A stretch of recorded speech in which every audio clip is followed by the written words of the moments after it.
Kyle, the Death Knight of Anime here, bringing you my review for My Hero Academia, Chapter 139. A pretty good chapter this week. It was mainly just kind of continuing the whole operation in order to save Eddie, and right off the bat, I want to say it was kind of nice to see. It was nice to see, I guess, Night Eye actually doing shit in this episode. Like, I'm not saying he hasn't been doing shit all along, but I always just kind of well All Might said it himself once that not as a character not as a character and as All Might's sidekick was pretty much just he was a support character. He was the one in the background who wasn't really doing anything. So because of that, I'm glad to see that he's finally doing shit. I don't know if he's gonna fight. I don't know.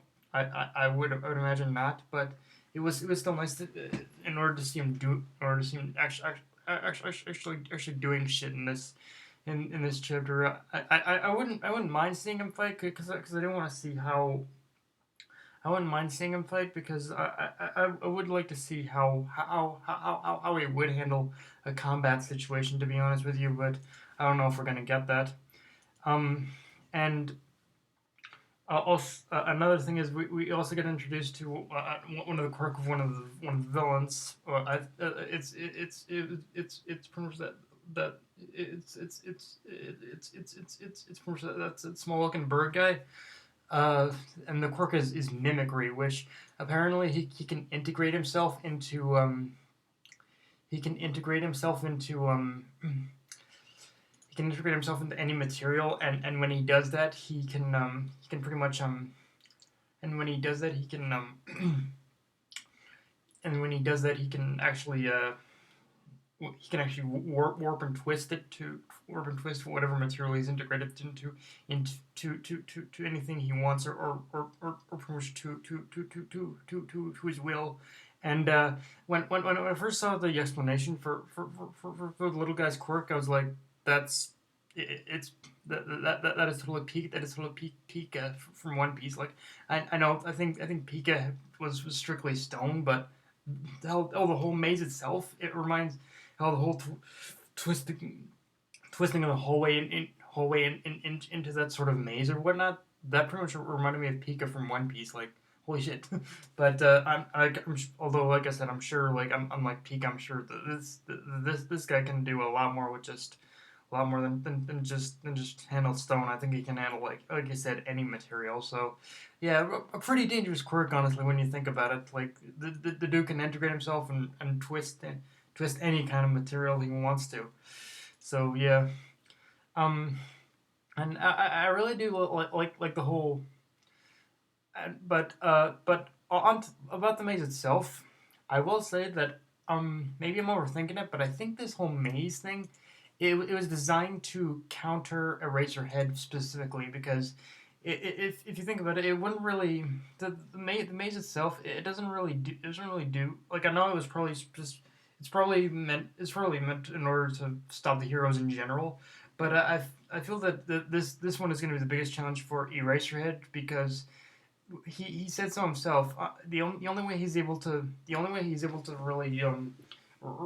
really really can't do his canceling out of a quirk thing is if he actually has a single target to actually look at. So if you think about that, it is kind of disadvantage in Eraserhead's case because not only is the guy not only is this villain so small, but the fact that he's able to hide himself within these walls, within this area, it's kind of his disadvantage in general, honestly. So it's I'm interested to see if this is going to be a battle, if Eraser is going to stay behind in order to fight this guy. I would imagine so, but I guess we'll just have to see. Um, and I do like the small parallel between Izuku and Mirio in the way that they were motivating their friends, or motivating their friends in order to charge on ahead with. And it's interesting. I think I think there is an interesting contrast too there because in Izuku's case, I think so far he's gotten to the point where he's able to motivate his friends. Whereas with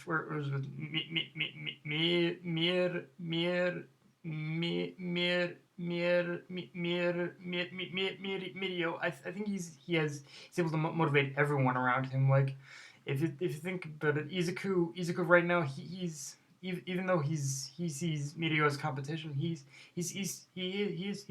has been motivated by who Mirio is as a character. So it's it is interesting how Izuku he can motivate his friends, where Mirio has this universal effect of of basically affecting the mood of everyone around him.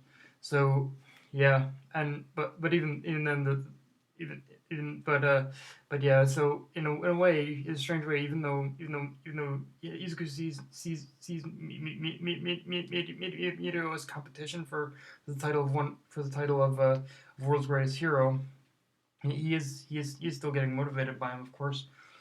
Um, and another thing is you can definitely see that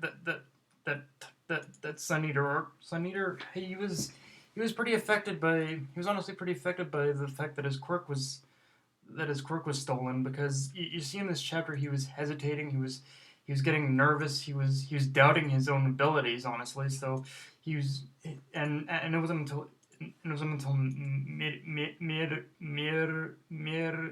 actually talked to him and said, "Hey, look, you're my friend, you're my comrade, you're the one you need to have more faith in yourself because you are going to be essential to rescuing the girl." So yeah, I do love. So yeah, it is kind of cool how. So yeah, it is. I can definitely see that. I can just see. It's nice to see that SunEater hasn't forgotten really about what happened that day. It looks like he's from based on the final page. It looks like he is ready to go in. No, I don't want to say he's. I don't want to say he has a death flag on him per se. I don't think Kotokoshi would do that, but I will say it's gonna be the way he was saying how he was gonna handle all three of them and be the decoy. I get a feeling that he's gonna have a difficult time. I mean, it's gonna be a 3-on-1 battle with everyone else going on. So it's gonna be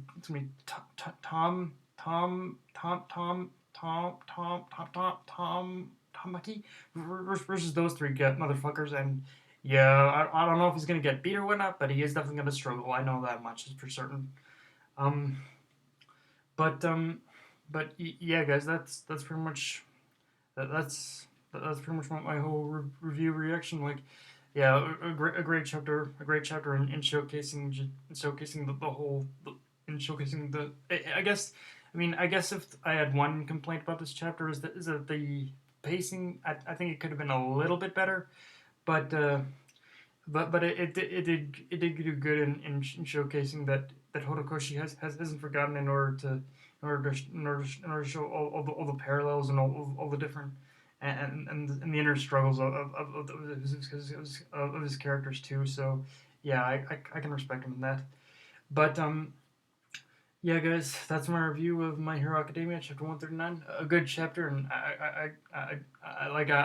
I'm gonna keep watching. I can't wait for more. Death Knight Anime. Signing off. Later, guys.